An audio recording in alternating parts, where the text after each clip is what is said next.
Arcade, Mila Falta, all you beautiful gamers out there. So this is my first posting of Advanced Warfare gameplay. So I've been playing quite a lot of it, as Mrs. Craigie's Gaming will testify and will fight with me about. And I really enjoy this game. There is so much fun to be had playing this game.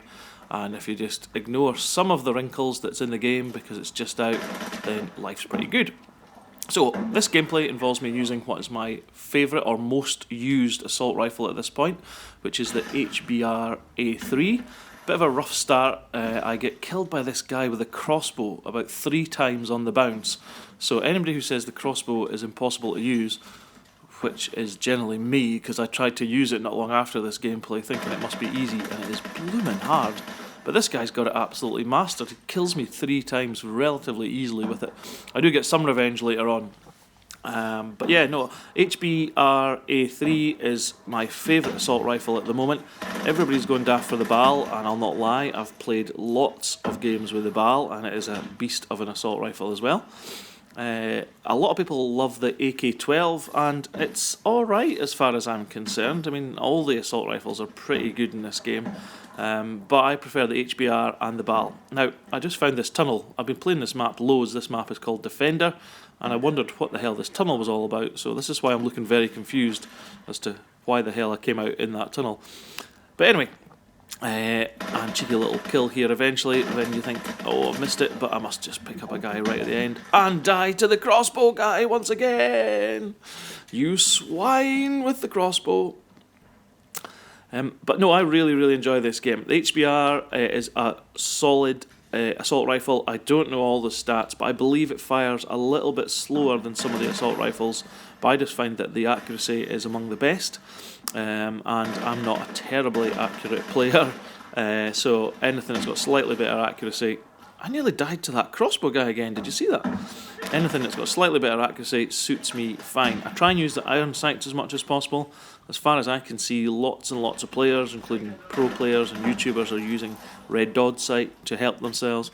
And look at that, I got owned. I got absolutely smacked in the face there. This guy just saw me sneaking in the corner trying to reload, and boom! Punch in the face! So, I'm planning on doing a video fairly soon. It's not really a series I've got, but I try and do tips for noobs. And it's tips for guys who don't play very well at Call of Duty or don't get good statistics, or guys who haven't played it maybe as much as I have. So I plan on doing a little bit of a couple of episodes of tips for noobs over the coming weeks, just to try and help you guys out who want to improve your Advanced Warfare Call of Duty play in particular. But just to give me some initial thoughts and give anybody who's watching this video some things to think about. Number one, I would say when you set up your score streaks, definitely go and customize the score streaks. Go for low score streaks, especially if you're not a good player, because even the good players are struggling to get big chains or streaks of kills altogether.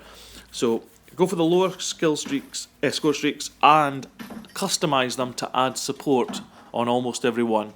That way, when you die, it still keeps counting towards earning that score streak. So I run the UAV on every single class I have.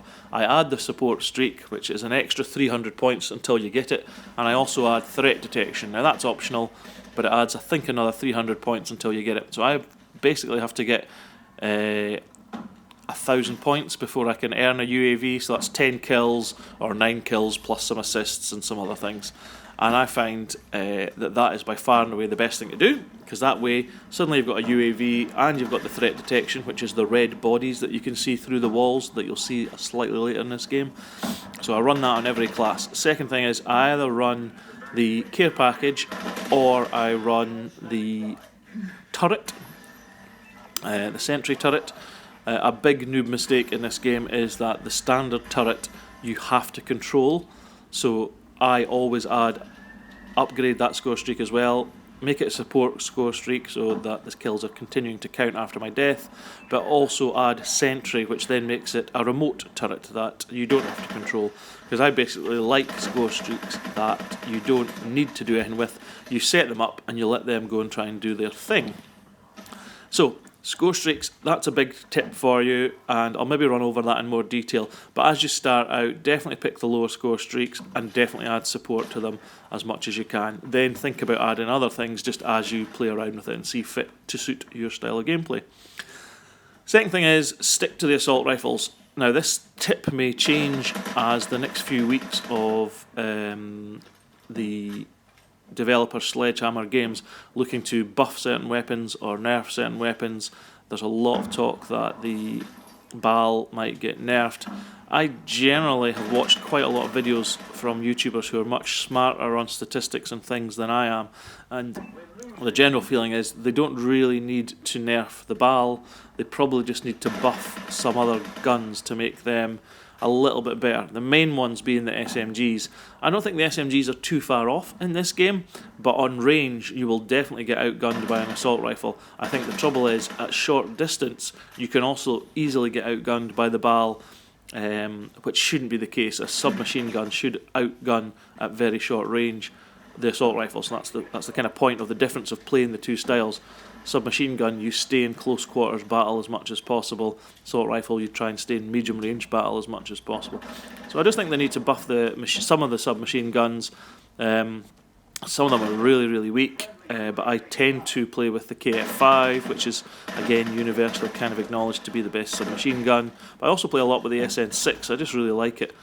I wish the submachine gun called the MP11 was good, but I have nothing but bad experiences with that. But I just want it to be like the MP7 from previous Call of Duties. So, first tip, upgrade your score streaks, and make sure you add support. Second tip, look at this, I get absolutely owned by this guy. Boom! Single shot pistol is absolutely beast in this game. How he managed to reverse and shoot me in the face, I'm not quite sure compared to my angle, but that's the lag issues that people are complaining about having, which I'll touch on in a separate video. I'm not really getting much lag issues, but I'll touch on what people are saying. So a couple of tips for you there, which is upgrade your score streak and run support, and try and use an assault rifle as much as possible at the start. So that's a pretty average gameplay for me. I'm not posting like beast gameplays. I thought I'd rather show you an average gameplay, 13 and 11 I think I got there. It's maybe 13 and 10, but that's pretty much the level that I'm playing at. And I thought, just because you might be interested, I thought I would just show you my statistics as well of how I'm doing at the end of this game. I'm doing quite well. I think the skill-based matchmaking is actually benefiting me. So you can see there 1.1 KD, and you can see a bunch of my kills and deaths, and I've been playing for about 16 hours. So I hope you enjoyed that. Craigie's out.